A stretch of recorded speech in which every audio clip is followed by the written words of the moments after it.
it's not going to be that hard. And before, we will also do a bit of history. By the way, I uploaded some materials to your iClass right now. It still says unpublished, so I will publish it now probably, if I can. Yeah. So over here you will find our presentation, the one I used today. Then this file over here that I printed for everyone, so you didn't need to. I will pass it to you later today. And this one is just an article about Slavic people. It's something extra. So the one here should be treated as an extra document if you want to know more. All right, and I was thinking how to start this lesson today, and I just found this post on Instagram, and I thought that's something I would share with you. So over here you've got Slavic languages explained, and I thought that would be something I would start with today. And maybe first, just so everyone is on the same page, I will translate some terms for you. Number one is going to be Eastern Europe, and number two is going to be Slavic people. I guess we can also say Slavs or Slavic languages. That's what we talk about today. And I think it's quite interesting because if you ask any Taiwanese person where Ukraine is, we would say Eastern Europe. What about you guys? If someone asks you where Ukraine is, what do you say? Would you say Eastern Europe or like West Asia? West Asia? It's quite interesting because in my head we would always learn that Ukraine is in Eastern Europe, and when I tried to move to Taiwan, I was looking for Ukraine in for immigration purposes in the field of Eastern Europe, and I couldn't find it. And then I was like, where can it be then? And then I opened West Asia, and I found it there, which is quite interesting because it just shows how different we see the world in each country.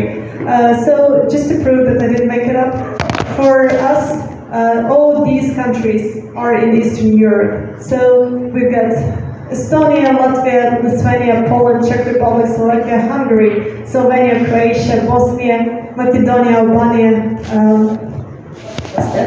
Montenegro, Serbia, Kosovo, Bulgaria, Romania, Moldova. They're all in Eastern Europe. And actually half of Russia belongs to Eastern Europe, and we actually got the answer.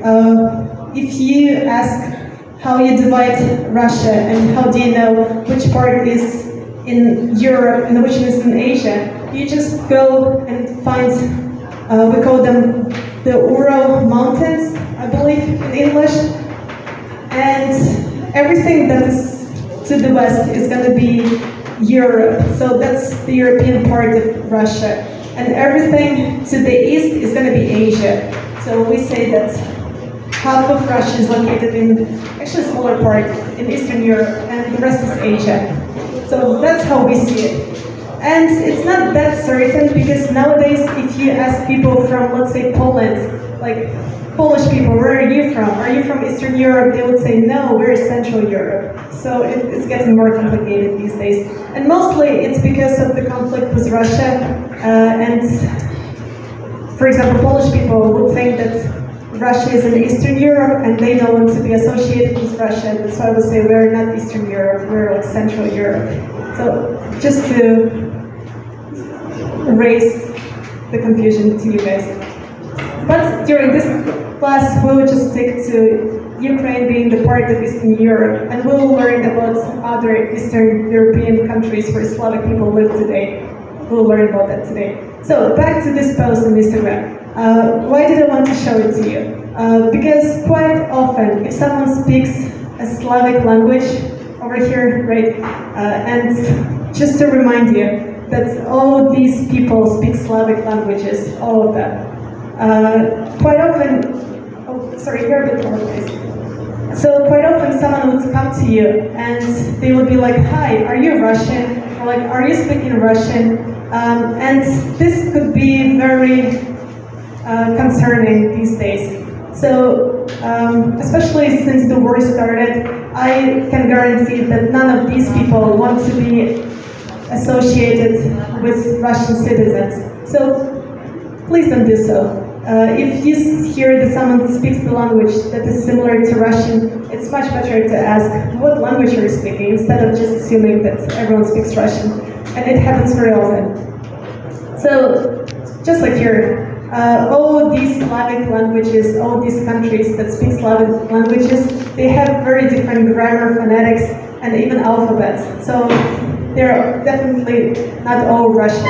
And maybe it sounds silly to you now, but it's a big, big misunderstanding. It happens everywhere. You even can find on Instagram some, let's say, Polish people being offended by that. They will speak Polish language and people come and ask, are you speaking Russian? And they will be like, no, I'm not Russian. And because of also lots of political conflicts in the past, it's a very, very sensitive topic, I would say. And also, obviously, all these Slavic languages can be divided into three huge groups. So we've got Eastern Slavic languages, Western Slavic languages, and South Slavic languages. Let's start with Eastern Slavic languages. This group has three languages. They are Ukrainian, Belarusian, and Russian. And since all of them are located in this Eastern Slavic language group, you might think that they're very similar, right? But actually, not really. And for this, I would just ask, I guess, ChatGPT. So let's see. We've got Ukrainian and Russian. Let's ask how similar and percent. And they will tell us.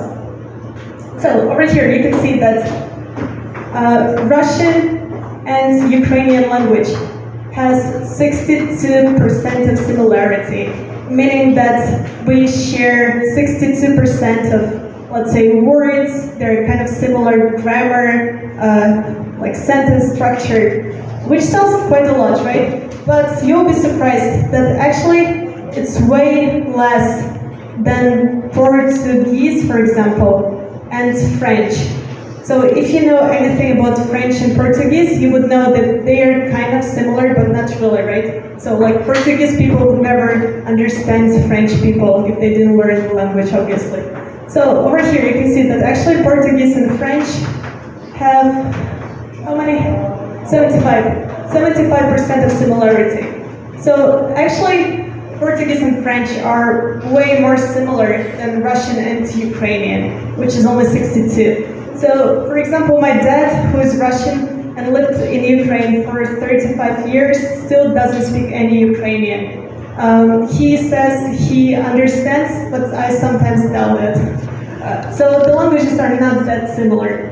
If you learned Russian before, it would be easier for you to understand Ukrainian, but they're still very, very, very different languages. And maybe now I could also ask you, what language do you think would be the most close to Ukrainian, the closest to Ukrainian? And as you might guess, it should be one of these languages. So Russian and Ukrainian 62%, and that's a research-based information, not just random. What languages, what Slavic languages do you think would be way closer to Ukrainian? Polish.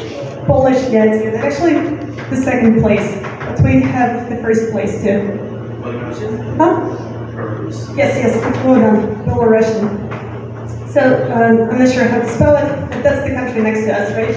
82% similarity with Belarusian, and Polish, I'm not sure, but it's the second place, so it's way more than Russian. Which means that Ukrainian and Belarusian can easily communicate and understand each other, which is quite easy for us, that's real.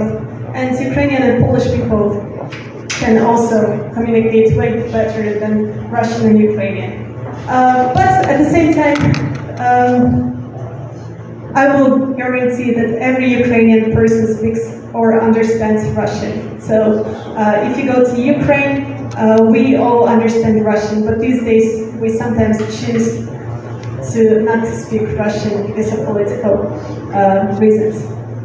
All right, so over here we just had, sorry, these, well, what is it?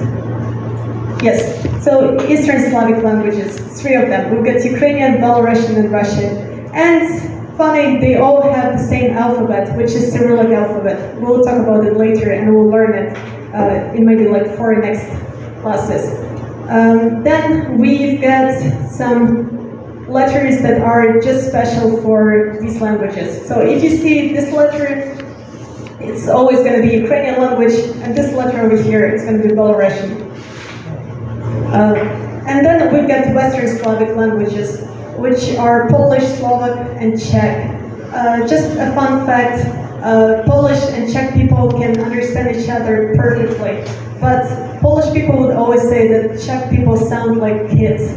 So Czech people would always use the words that Polish people wouldn't use, and they all sound super cute. So like any word that Polish person wouldn't say in a normal conversation is just a normal word for a Czech person. And for Polish person, it would be something that only little kids say. Yeah, so they are the Western Slavic group. And then we have the Southern Slavic languages. And there are so many of them over here. So we've got Bulgarian, Macedonian, Slovenian, Serbian, Croatian, and so on. We'll just talk about that a bit later on, but it's just a short introduction into languages. So now we officially move to the history time. And over here, I've got one question for you. So actually, Ukraine is one of the oldest countries, obviously not in a modern name, Ukraine, but the territory and the history we had.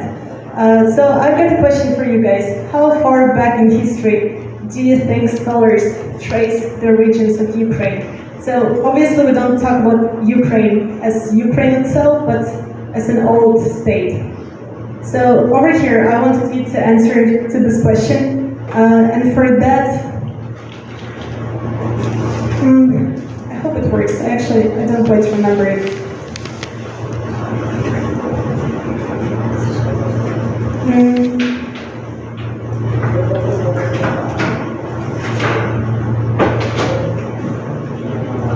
Alright, so here we've got the Mentimeter, and I'll just try to get into the app, because it's been a while. But you have a few options. So how far back in history do you think scholars trace the origins of Ukraine? So we get 8 BC, 4 BC, 4th century, or 6th century.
sorry, it's not connected, and I don't remember how I did it. But we can do it once again if you scan this little QR code over here. So we just need to do the same, present, is it working? Yes, all right. Can we do just exactly the same, but please scan this code over here. Oops. So how far back in history do you think scholars trace the origins of Ukraine? And once again, we have 8 BC, 4 BC, 2nd century, and 5th century. Let's see what you think.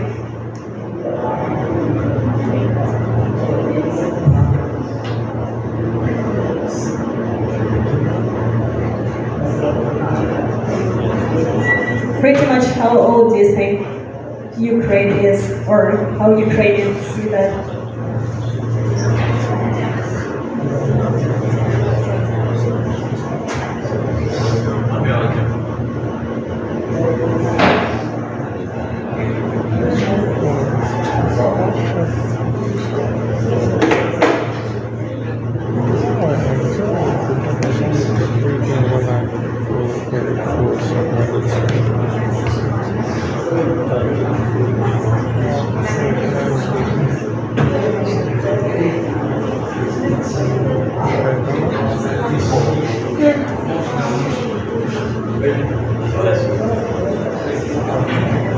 Down here, sorry, it's a bit tiny.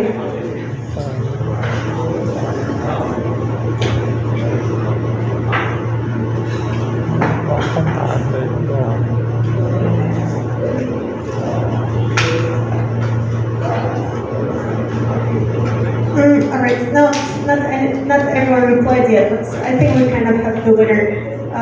So you guys said it's the 8th BC, so around 800 years before the Christ was born.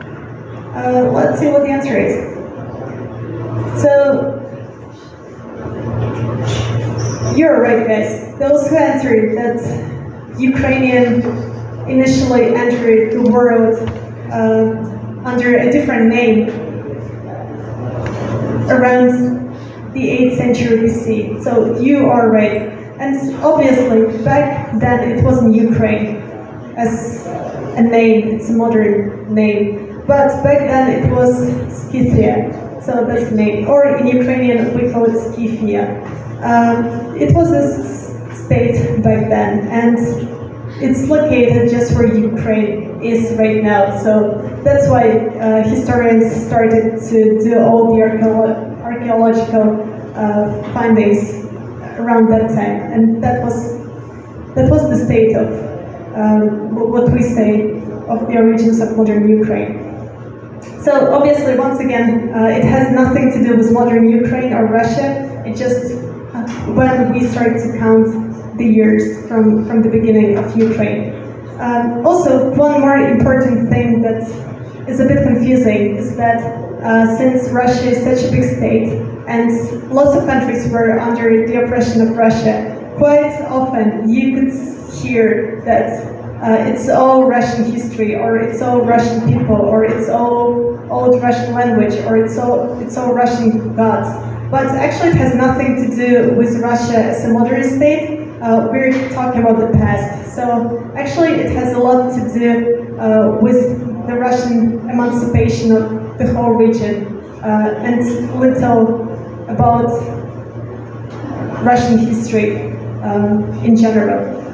Why I brought it up is because we are going to watch a short video that talks about the beginning of Slavic people in my region, in the country. And you could always hear that I'm gonna introduce Russian history to you, or it's the story of Russian people, or it's an old Russian language. And some people mistakenly will think that it's connected with the modern Russia, when actually quite often it's very separate history from them. But quite often they like to kind of like tell that everything is theirs. And it's quite a big problem for lots of countries in the region, not just Ukraine. So, once again, let's start with the very beginning. So we talk about an old time when lots of people decided to come to the land. Those people were not just Slavic people, they were also other groups. So we have Sarmatians, we have Goths, and we have Slavic people. They all came to the land back then, a long time ago. It was a very nice land because it pretty much had it all. It had forests, it had water, what people needed back then, and they decided to create their communities over there. So that's going to be a short video about people moving to the land. So let's see that. Notification button, so you don't miss the future lessons. This is the lady, she is Russian, and that's what I was talking about before. When you watch this video, she will be like, I'm gonna tell you the Russian story, the Russian history. It's not the Russian history, it's the history of the region, pretty much, but they like to claim that everything is theirs. So please keep that part every time you hear everything is Russian. Today we begin with the question, who are the Slavs? Here we go. So who are the Slavs? The Slavs are the largest ethno-linguistic group in Europe. Present-day Slavic people are classified into East Slavs, chiefly Belarusians, Russians, and Ukrainians, West Slavs, chiefly Czechs, Moravians, Poles, and Slovaks, and South Slavs, chiefly Bosniaks, Bulgarians, Croats, Macedonians, Montenegrins, Serbs, and Slovenes. The Slavs were a diverse group of tribal societies who lived during the early Middle Ages, approximately the 5th to the 10th centuries in Eastern Europe. The first written use of the name Slavs dates to the 6th century, when the Slavic tribes inhabited a large portion of Central and Eastern Europe. What did the Slavs look like? This is what Procopius was writing about the Slavs. They are tall and especially strong. Their skin is not very white, and their hair is neither blonde nor black, but all have reddish or brown hair. They are neither dishonorable nor spiteful, but simple in their ways. It is interesting that modern Slavic people are among the least red-haired in Europe, with a usual frequency of less than 1%. How did the Slavs dress? On the screen you can see the typical Slavic outfit for men and women. The most used colors, as usual with anything Slavic, were red and white. And here is a depiction of a Slavic warrior in the full armor. Traditional weapons of Slavic warriors were a large shield, sword, and short spear. The Slavs were famous for many things, and one of them was their system of beliefs. But this is the topic of our next lesson. Alright, so let's just make a few notes from everything she said, because I think it was kind of short but still quite good. So we are talking about Slavic people, those who came to the region, and they all came around 6th century and they stayed there till the 9th century. Actually, they would stay longer, but they got killed by Vikings. So that's why she mentioned from 6th to 9th century. That's when they came to the region. And obviously we have Eastern Slavs, Southern Slavs, and Western Slavic people who all speak the Slavic language, which has the same roots. You could see their dresses, which obviously changed a lot throughout the history. And also they are famous for their religion.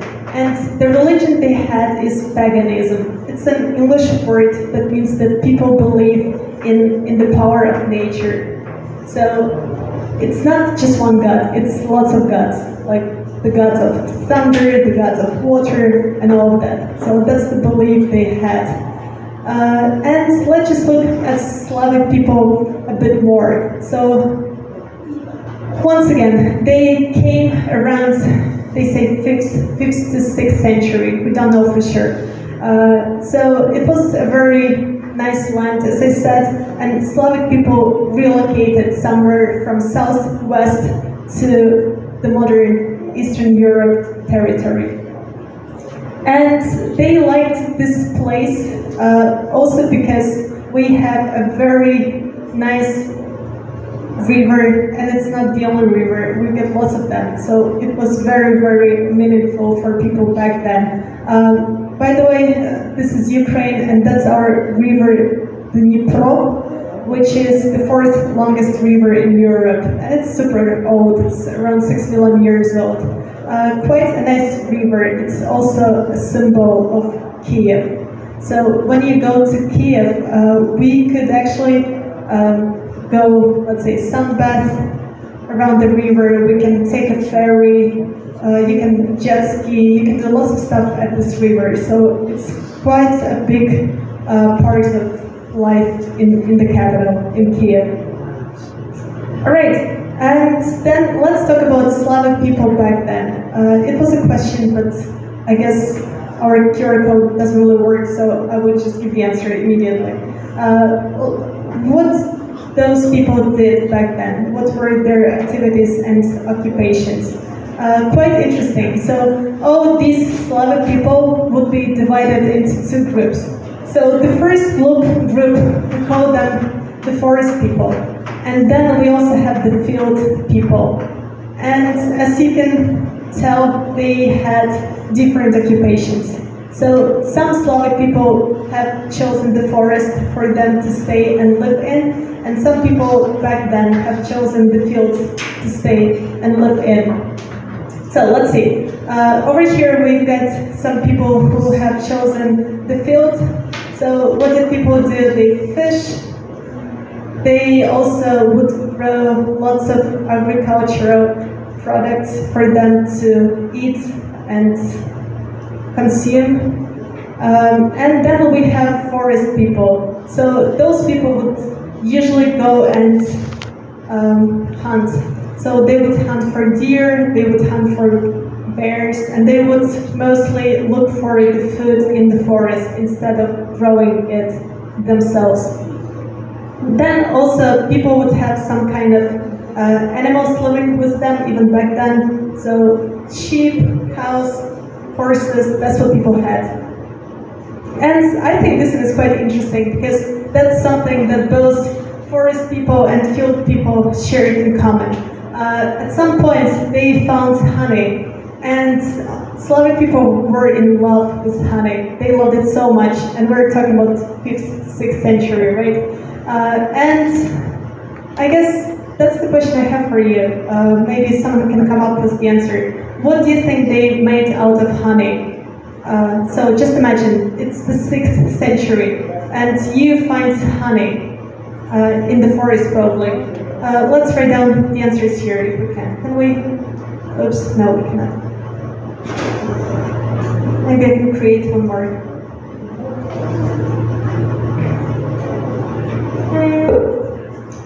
Actually, I forget how this thing works, but maybe we can try. Let's see, edit. QR code. No.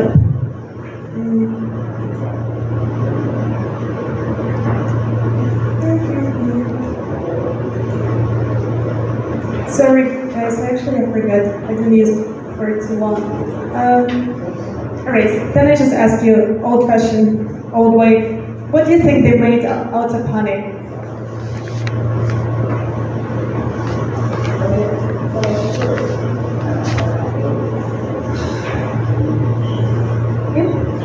Bee?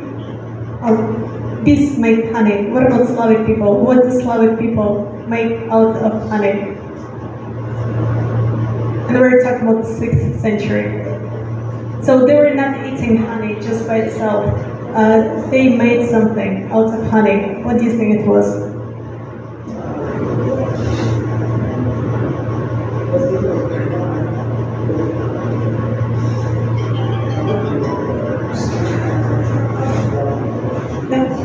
let's see then. So they would make alcohol out of honey, and they made honey liquor back then. Maybe that's why Slavic people are famous for being alcoholics. We started quite early. So there is also quite an interesting fact about the alcohol. Actually, you can still try it, and I saw some of it in Taiwan as well. So if you really look for it, you can find it. So the name of this alcohol is Madovuha, which pretty much means honey liquor, and it's made of honey, as you can guess, and it's still very, very popular even nowadays. So people still have it, the same recipe as it was a long time ago. So just to show, doesn't look for it.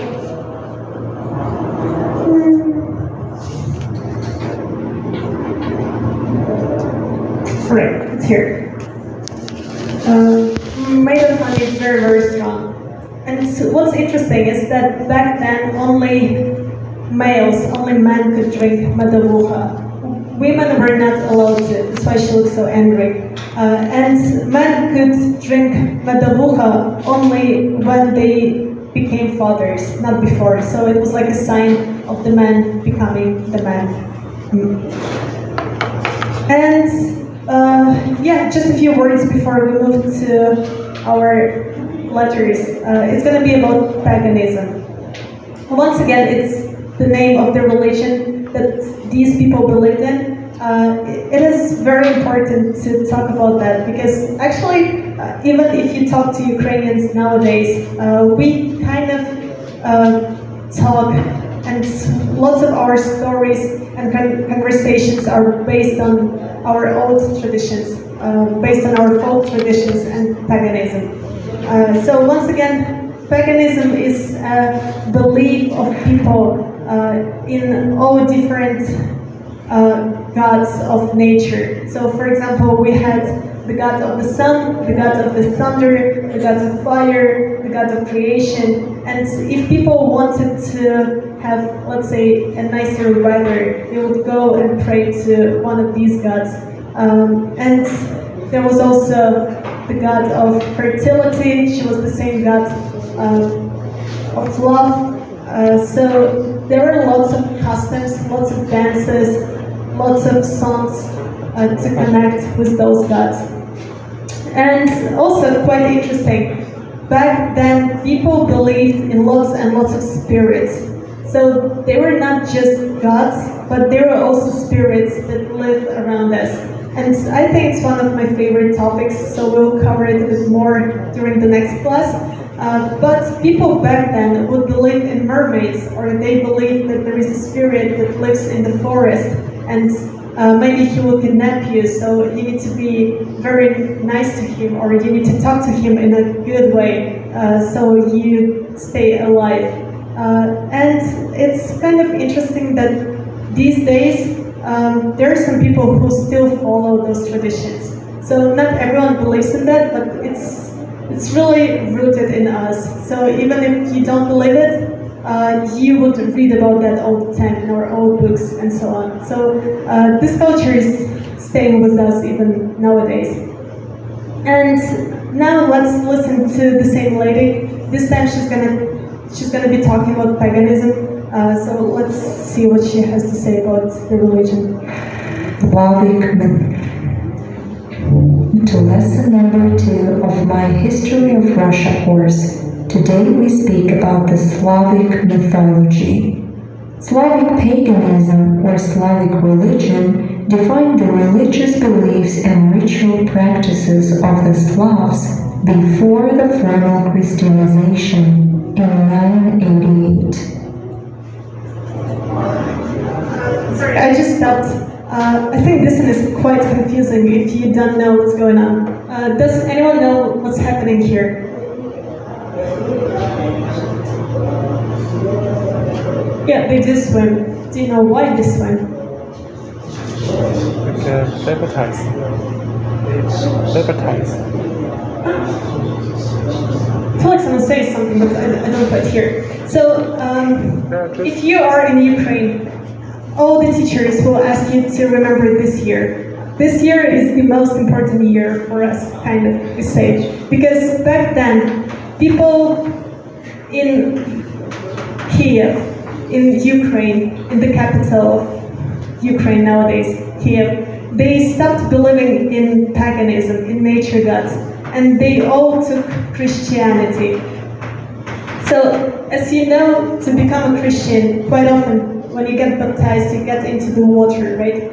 So that's what's happening. In 988, we had Prince Volodymyr, it's him himself, and he decided that Kiev needs to be closer to Europe, and to become closer to Europe, we need to stop believing in the gods of nature, and we need to become Christian, just like Europe.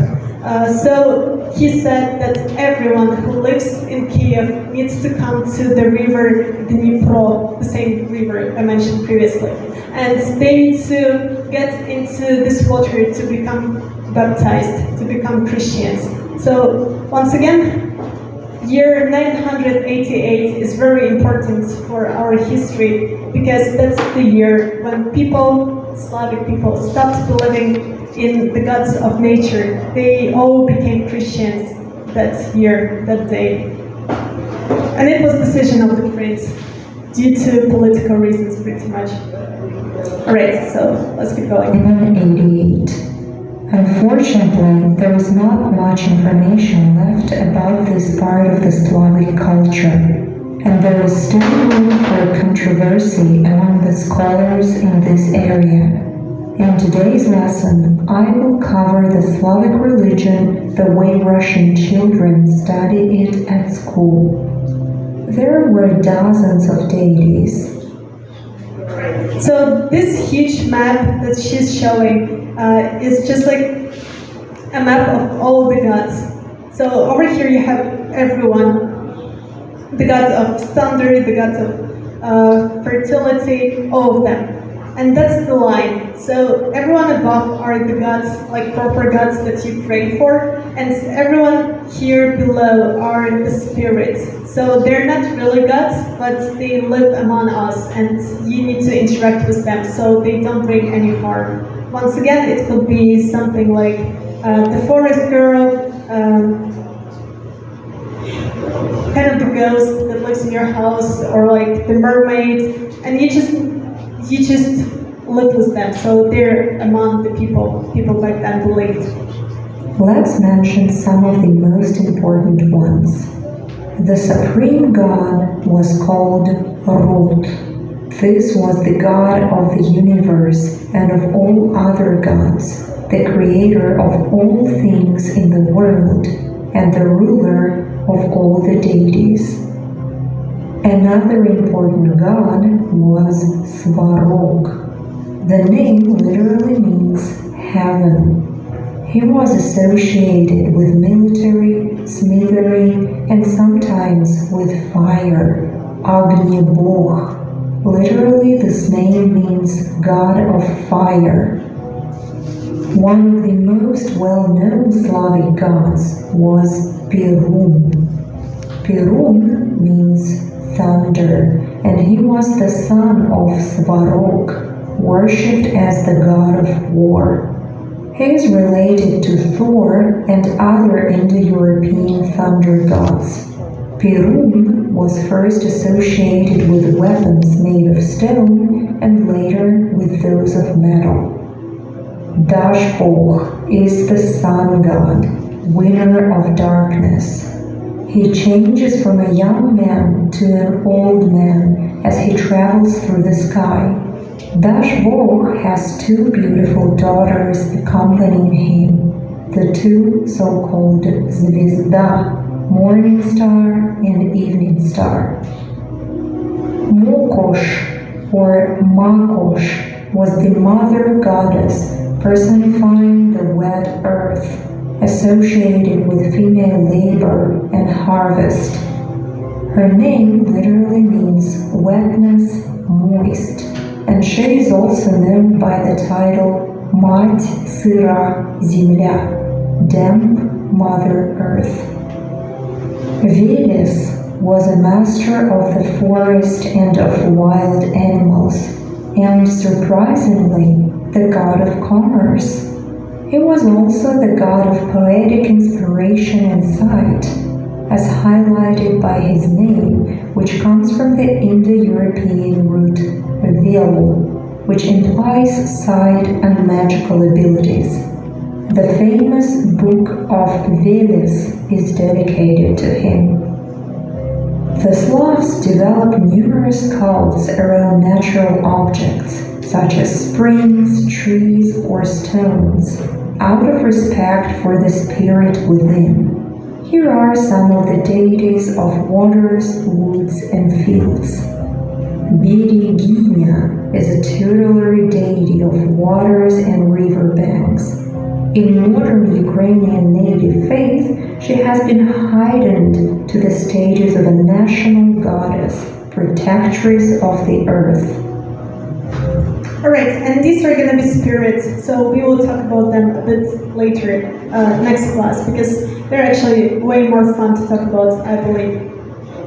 Alright, so that was like a very, very short introduction of Slavic people.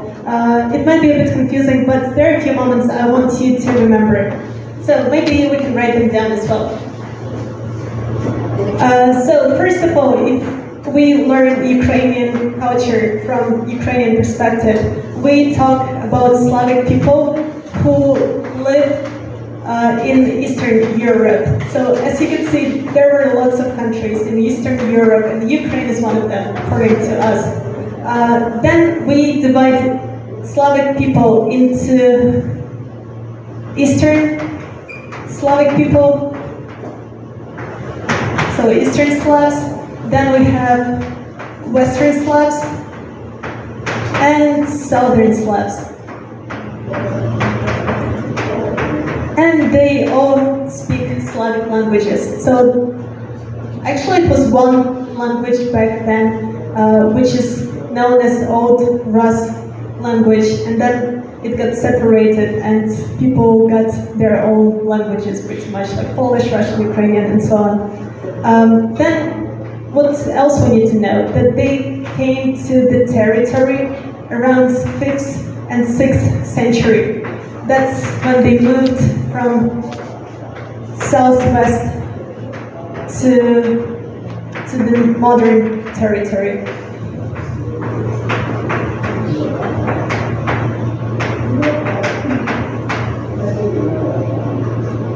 And something that influenced how people acted back then is the religion. So paganism is the religion.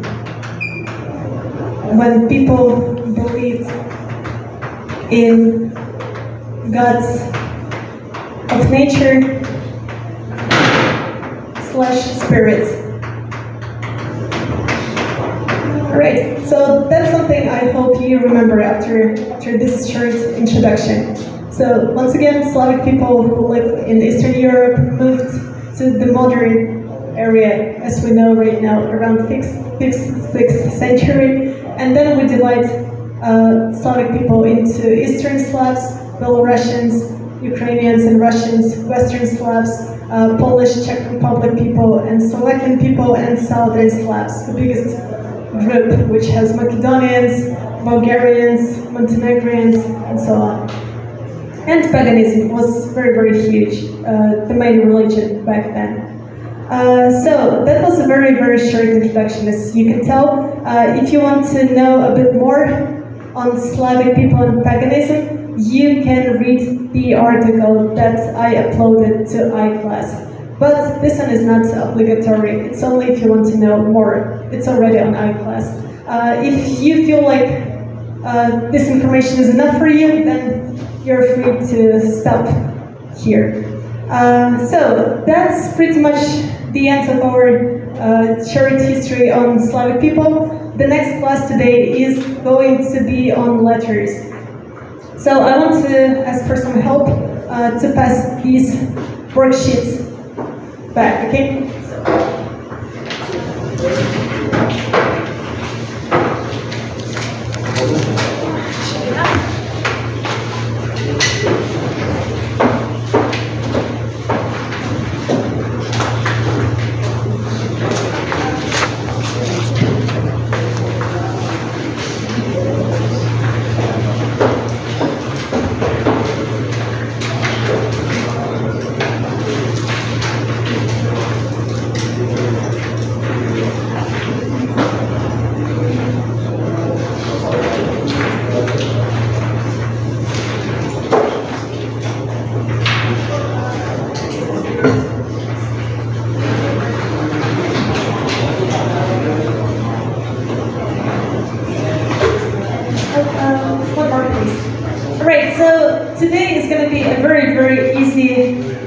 lesson on letters because some of them are actually those you know already.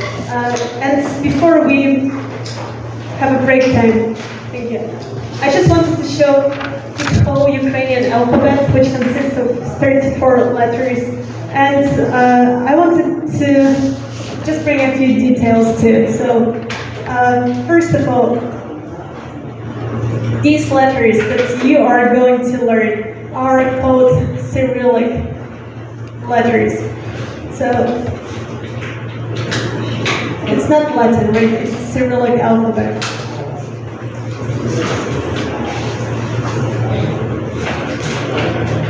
And the pleasant part is it's very, very easy to learn. Once you remember all these letters, it's going to be super easy for you to read.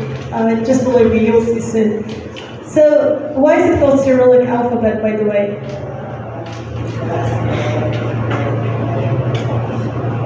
So, it's named after the man who created the alphabet. So, the name of the man who created this alphabet was Saint Cyril, or we call it Kirill. He was a saint, and he did it with his brother. So he wasn't just by himself. There are actually two of them. So we got Cyril and Methodius. They are two saints that created this alphabet.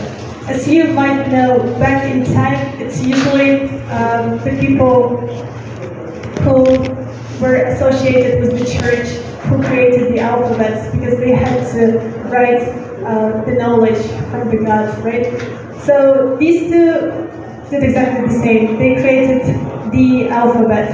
And just one more question, because this one is very important to know. Do you know which country they come from? Which country the Cyrillic alphabet comes from? Which country are these two people from? Bulgaria. Greece. No, not Greece. Bulgaria. Bulgaria, who said it? Well done. So, quite often you can hear that Cyrillic alphabet is Russian alphabet and it came from Russia. It's wrong. Cyrillic alphabet is from Bulgaria, and Cyril and Methodius are two saints who created this alphabet, and they are from Bulgaria. They are not Russians.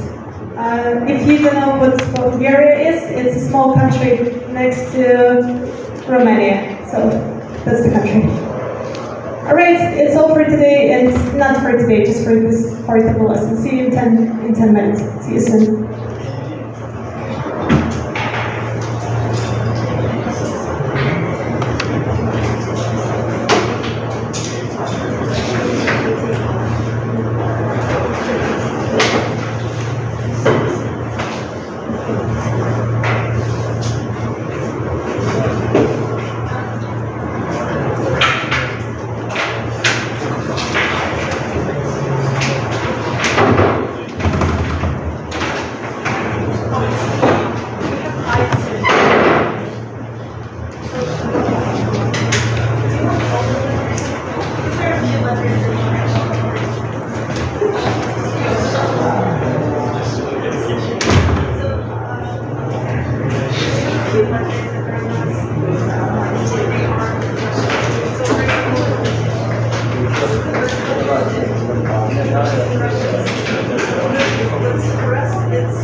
Sorry, my boss called. So we have, yes, we've got the letters to talk about. And just in front of you, you have this paper.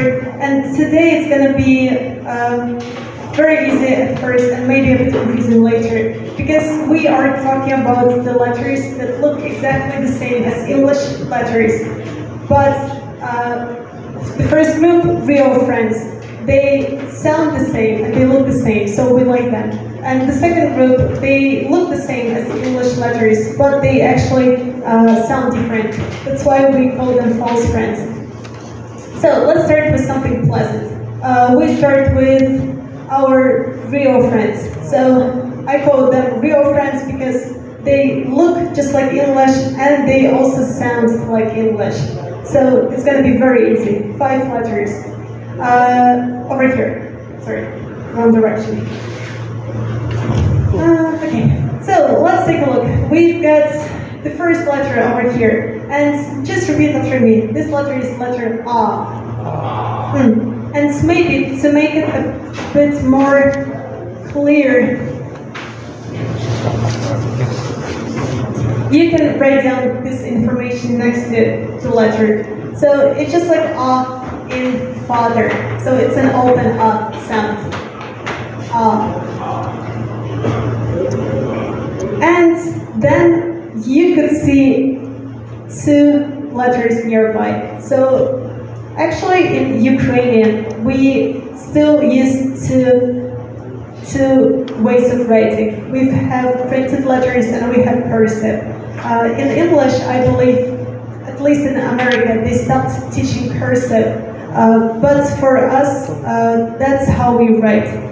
We always write in cursive in Ukraine. So if it's something that the person will write, it's never printed, it's always cursive.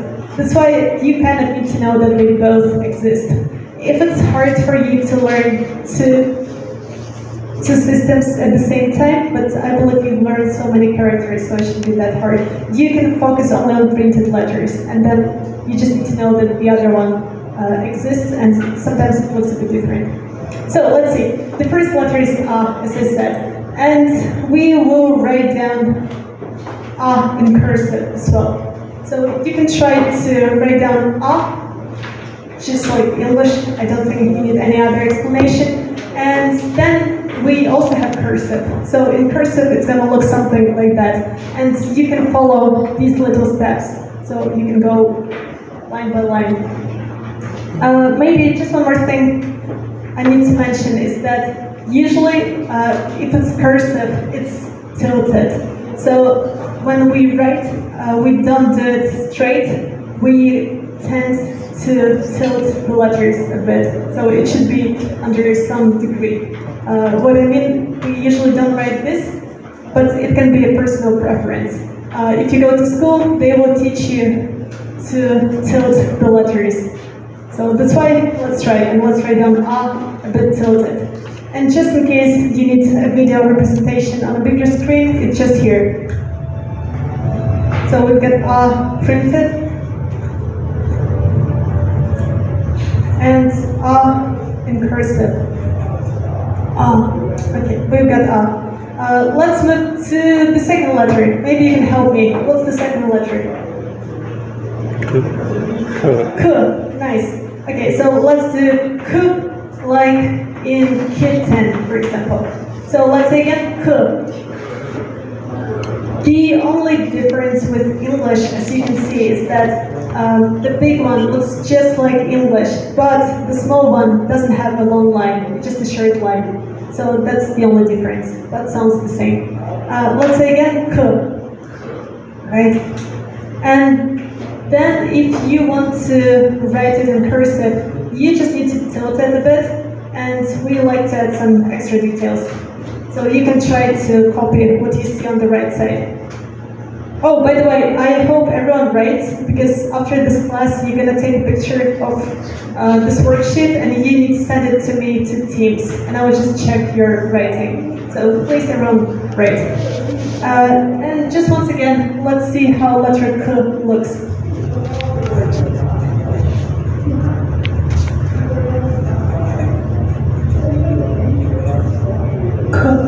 Okay. I don't think it causes any problem. Let's move to the next letter. So the next letter is letter M. M. So English, and then we get cursive. So once again, the little one looks just like the big one, but smaller in size. So it's slightly different from English. And maybe we can do something like M, like in mom, doesn't really matter. So it sounds like M. And let's see.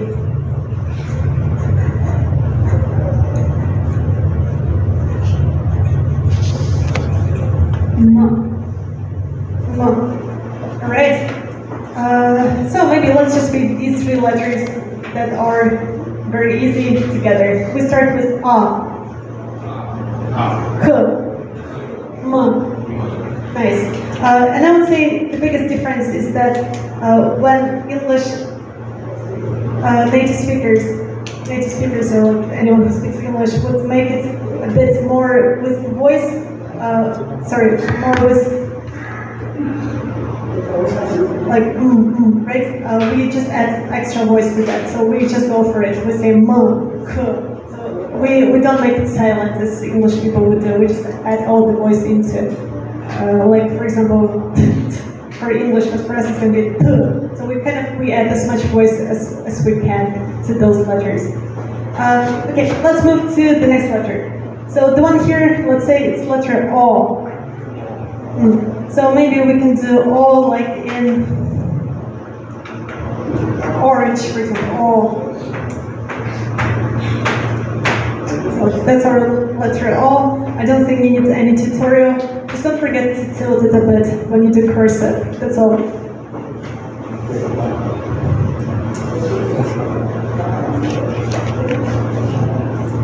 And the last letter, which is our real friend, is going to be letter, let's say, T. T. So once again, the big one looks exactly like the small one, just different in size. And the main confusion comes when you try to write cursive, because obviously it's very different from English.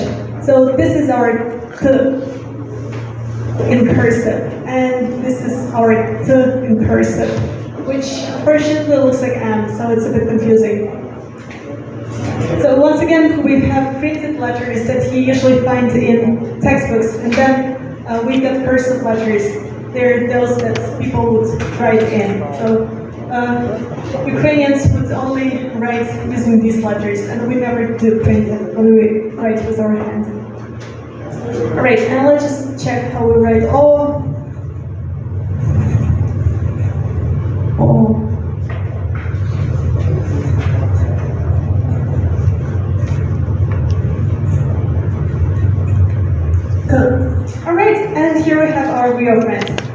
it's your turn. Could you please read for me these 5 letters? What's the first name? Ah, good job. What's the second one? K. Well done. Nice. What's again? M. Oh, good job. T. Yeah, just add voice. Don't be shy here. All right. So we are done with the easiest part of the alphabet. To practice a bit more, we're gonna read already. So very fast. Number 2. Please read out loud and write in cursive. So these are just some sounds at first, and then we have some real words. So we start with the one here. What do you think this one is?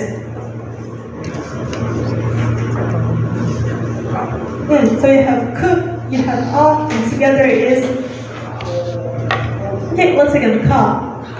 Okay, here you have o, you have k, together it is ok. Then you have, good, once again, ma. Over here you have, good, once again, po. And here, yeah, good job, once again, ot. And over here, good job, once again, ak. And here, nice, once again, mo.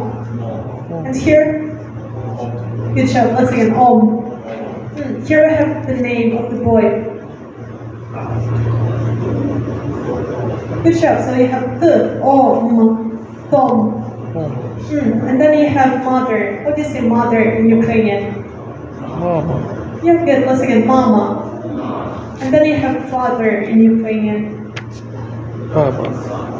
Yeah, good. So you have t, a, t, o, tato. Alright, just one more moment. Over here, you can see some letters are underlined.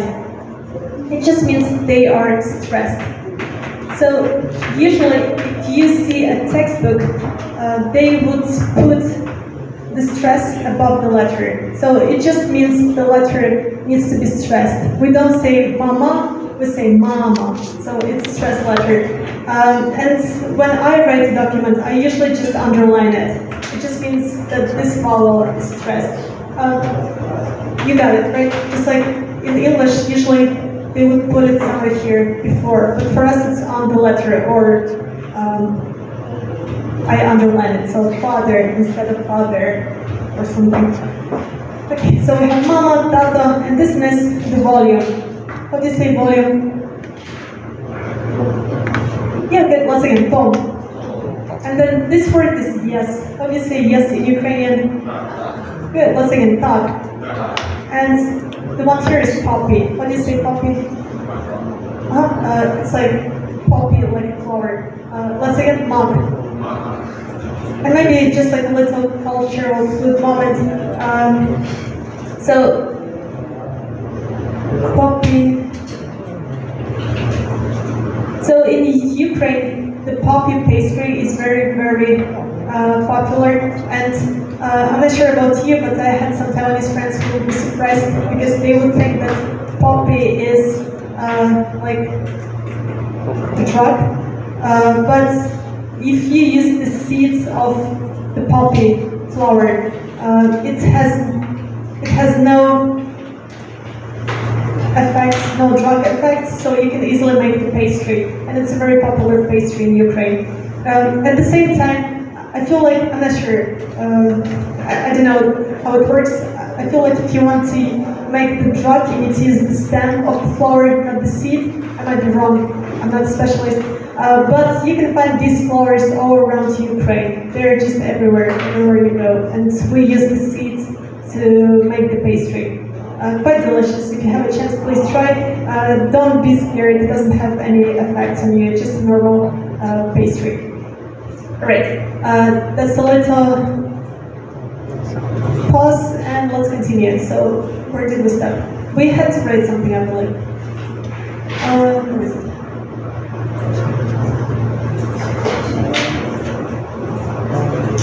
Alright, so over here, you had to do two things. You had to first read it out loud, and then you had to write it in cursive. So if we don't finish the whole thing, I just want to make the first part a bit slower so you get used to it. Could you please take your teams and you are going to record these little things to the teams and you will send it to me, okay? So that's how we're gonna work in the future too. So please open Teams, please find me, please open the audio and record these things.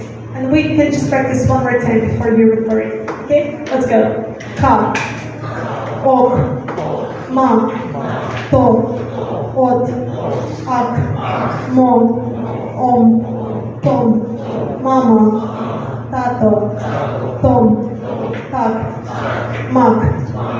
I believe it should be easy, so please record the teams and send it to me.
So I hope you recorded that. If not, you will do it at home.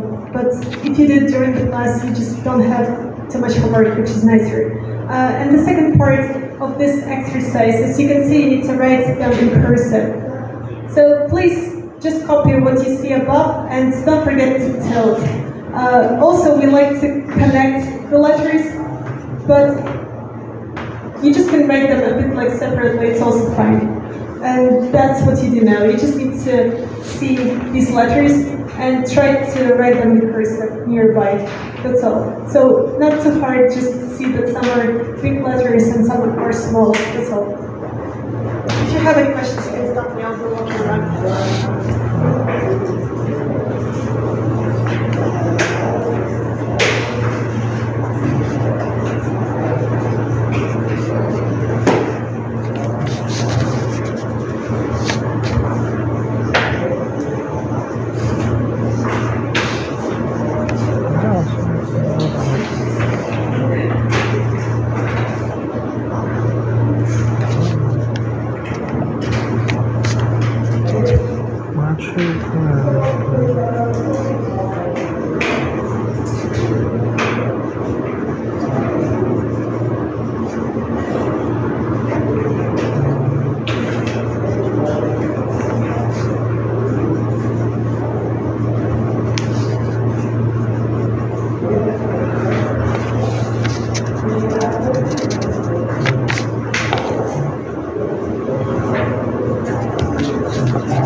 Alright, so many of you have finished. So if you haven't, please take some time after the class to finish. I don't think it's too hard. So let's move to these two sentences. So you can read them already. The first sentence is a complete sentence in Ukrainian, which is father and mother. So pretty much it means there are father and mother. How to say it in Ukrainian?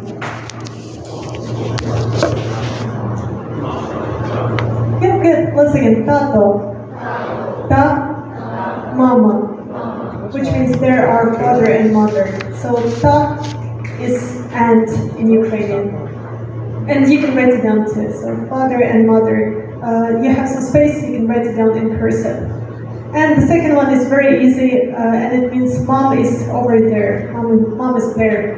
How do you say it? Yeah, good. So there, like far away, is going to be tam. Let's say again, tam, mama. One more time, tam, mama. Yeah, which means mom is over there. Mom is there. Okay, your first two sentences that you please write down. Don't forget to. And I guess we don't waste more time. Let's move to our false friends. So once again, false friends is a group of letters that look just like English, but they sound different. So they are a bit confusing. And let's just take a look at them. Oh, sorry. You've got them in front of you, and we just practice writing both printed and cursive. And over here, this little brackets that you have, it's pretty much for you to make some notes how this letter sounds. So you can write down the sounds over here in the brackets. So let's start with the first letter. It looks like B, but unfortunately it's not B. It's letter V. Can you see that?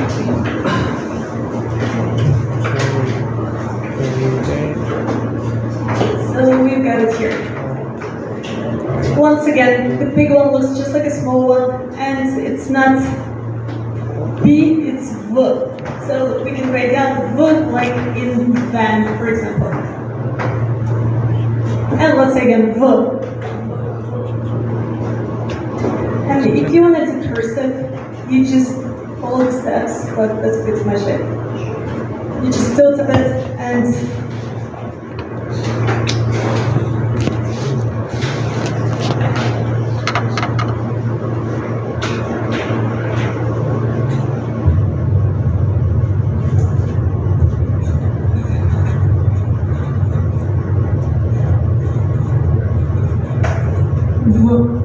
and once again, V. Alright, so then let's move to the next letter. The next thing you see looks like English E, but for us Ukrainians it's A. A. So please do something like A in Jerry. A. Jerry. A.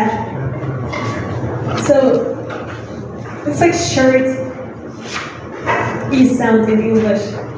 Put at, this at. Alright, and let's say an a. So I feel like English is quite easy to write. Printed is quite easy to write. And cursive shouldn't be that hard either. And let's just watch it on the big screen. So this next letter.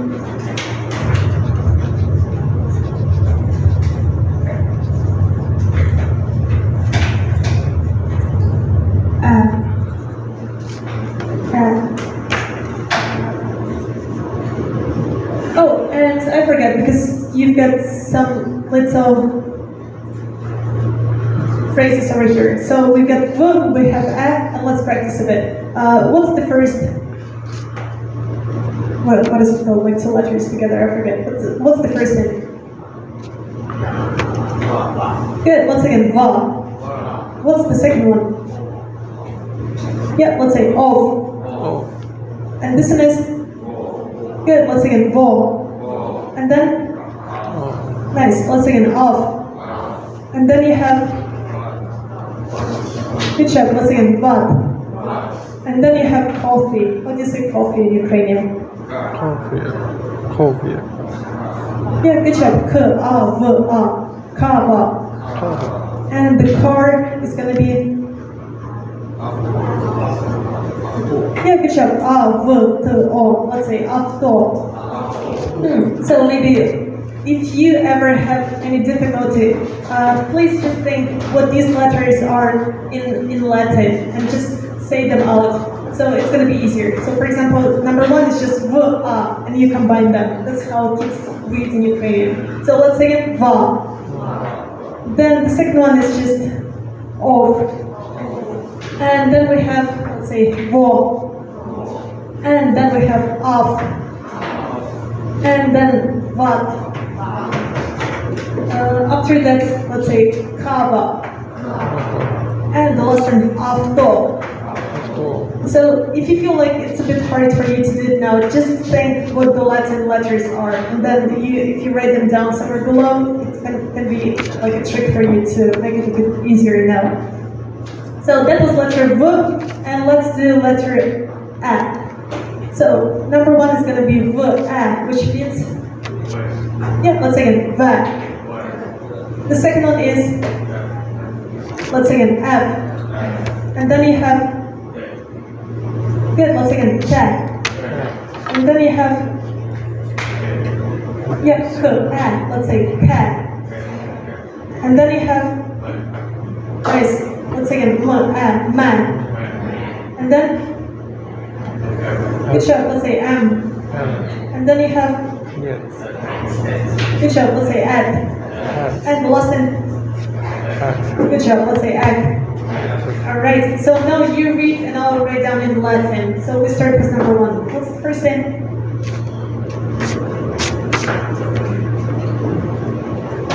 Oh, can you read for me? I'm going to write down in Latin. We just read this line. So please read this line for me, and I will write down in Latin letters. Yes. F.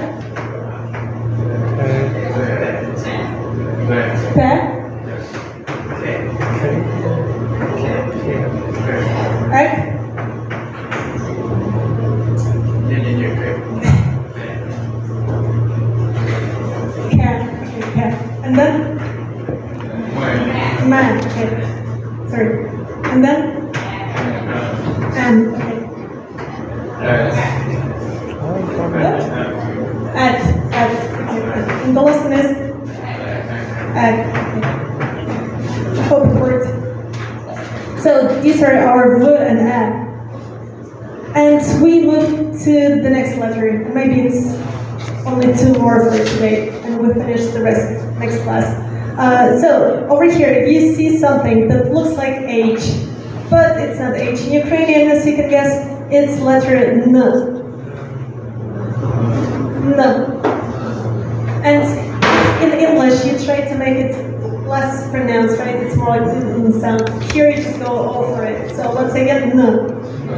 Right. And let's write it down. So first of all, we do printed, which is just here, and we can do something like N, like in note, for example.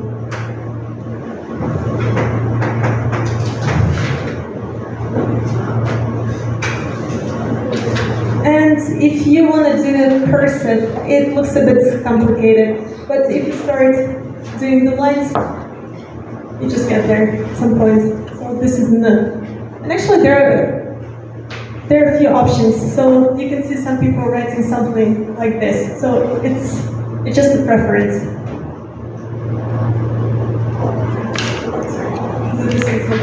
Doesn't really matter. Just please follow the lines in front of you.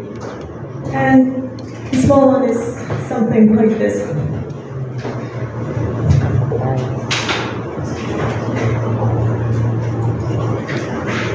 And let's do the big screen.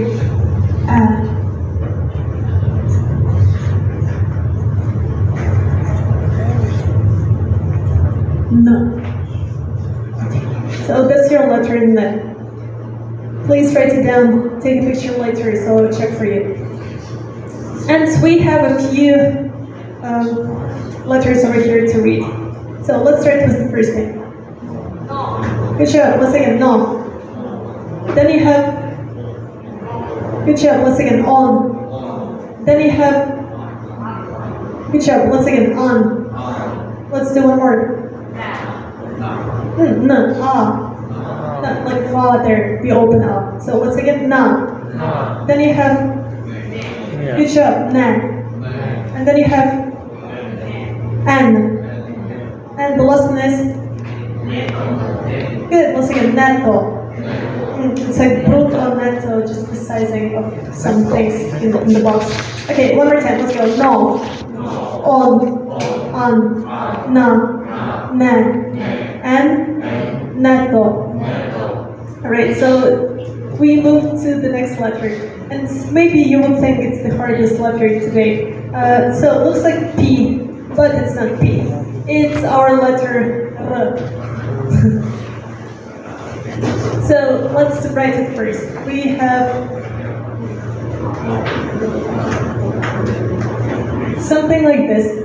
And then if you try to do cursive, please make sure that the little one is below the line. Okay? So it's not above, it's not this. This part should be below the line when you write it. And once again, it's letter R. And we'll practice saying it in a second. But first, let's see how to write it down. So here we have printed. Here we have cursive. Okay, I hear some good R's. So it's a bit different from Chinese Mandarin, obviously from English. It's more similar to Spanish, and it's found in most Slavic languages, so it's the same in Polish and Czech and all that. And it just takes some time to practice and say it correctly. I think it's quite interesting because when you are a kid, for example, me as a kid in Ukraine, you don't automatically say this letter. It's a hard sound for us too. So actually we say the kid has to be 4 years old to be able to say it, because you actually need to wait till your tongue is strong. You need a very strong tongue to do that.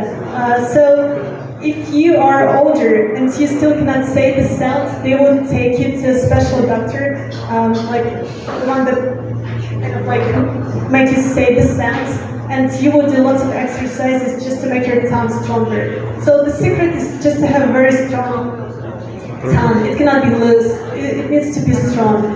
And it's also about the position of your tongue. So in English, I believe we put the tongue somewhere behind. But if you want to say this roaring R sound, that's where you put your tongue. So it might be a bit confusing. Let me just try to explain. This red part is your teeth, right?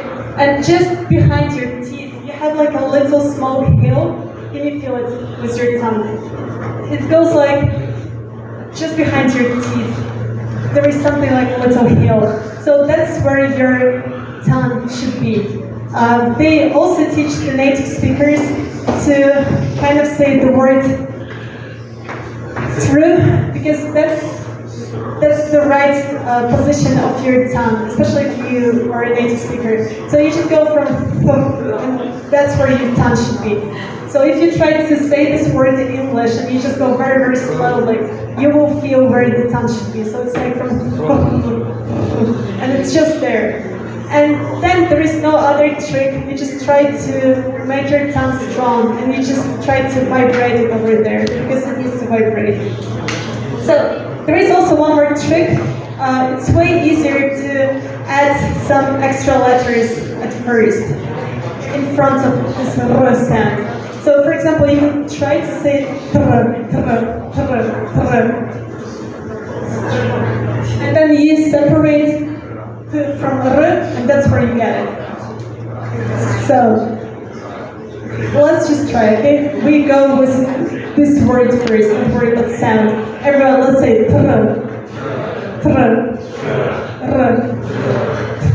and maybe we can try this too. So we go slowly. Okay, we start with like the sound and then somewhere over there. So let's go.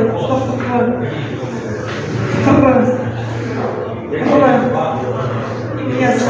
And then please just practice. There is no other way, just practicing. I remember I was around 5 and I still couldn't say that. And when you're 5 in Ukraine and you cannot say R, other kids would make fun of you. So it's like a good motivation for you to keep practicing when no one sees you. So pretty much as a kid, you just keep doing that. You just go everywhere and you're like, and at some point, just like, it goes through and you're the happiest kid ever. And please don't worry, as adults, we don't care anymore. We have lots of people who still don't pronounce that, even Ukrainians, and no one cares. We actually think it's kind of cute, and we think you sound French if you don't pronounce it. So don't stress too much. Alright, so just remember it should be the right position, just behind your teeth. And please practice a bit. If it doesn't work, don't worry too much, but we can always practice to be better. Alright, so that was our R, and maybe let's just do R like in rabbit, so you don't forget it. It's letter R.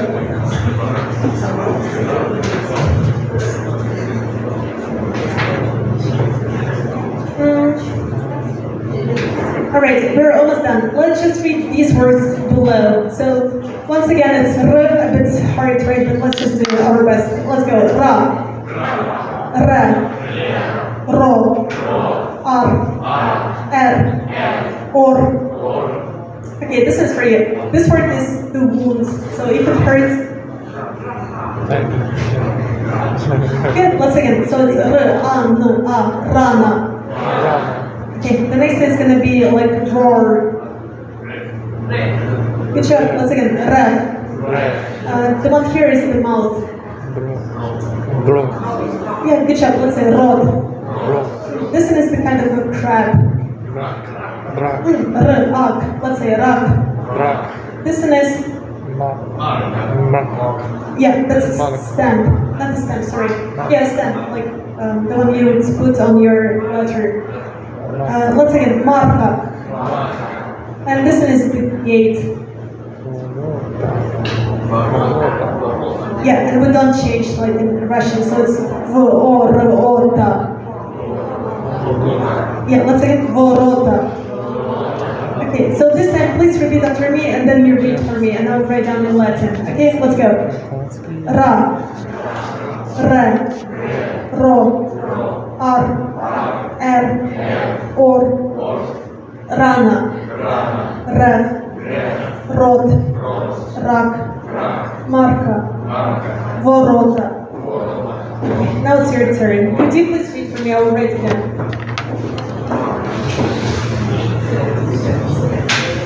So we go with Ra, and then Re,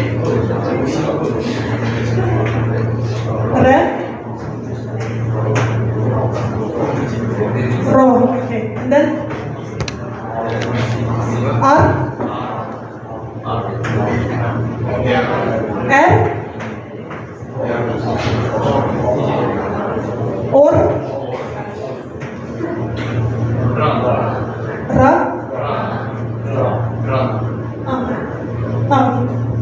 Rana, Rev, Rod,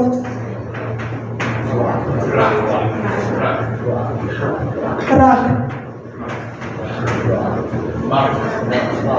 Marka,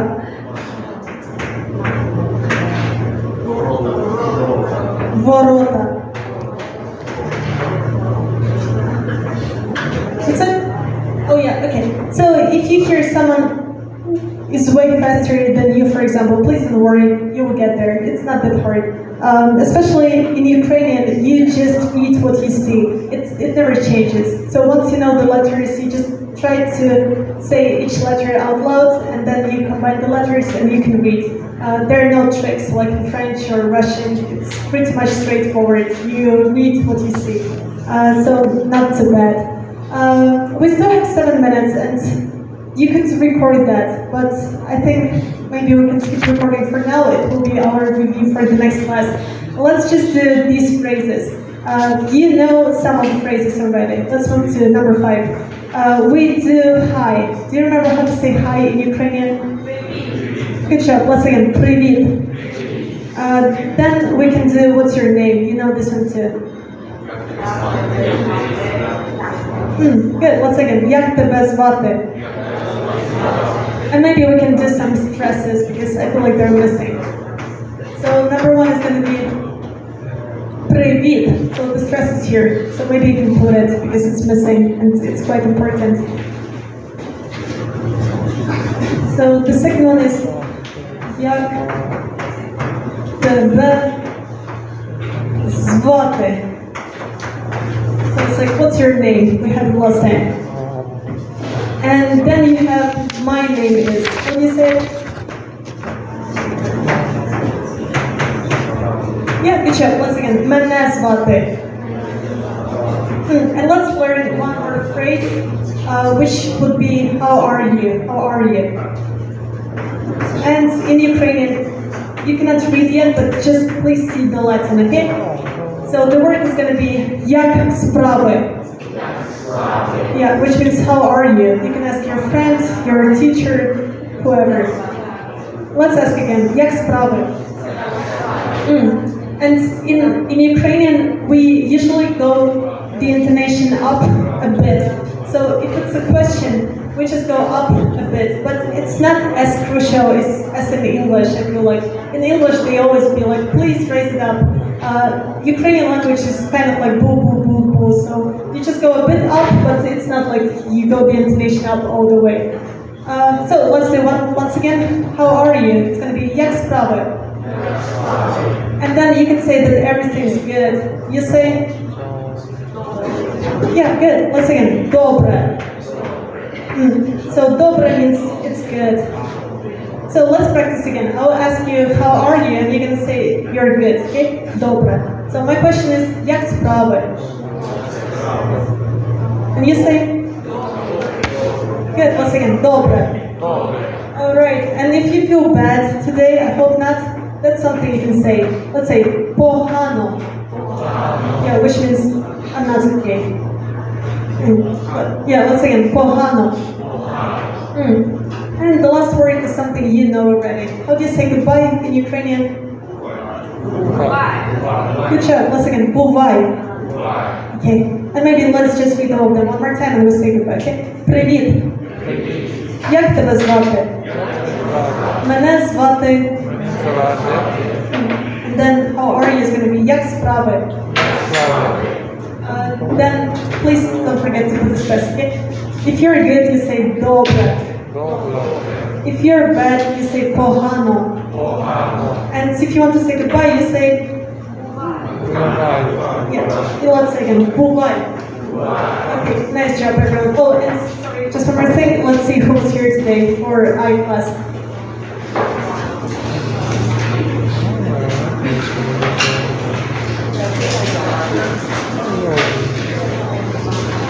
So as your homework, please just make sure you remember these letters and you can read.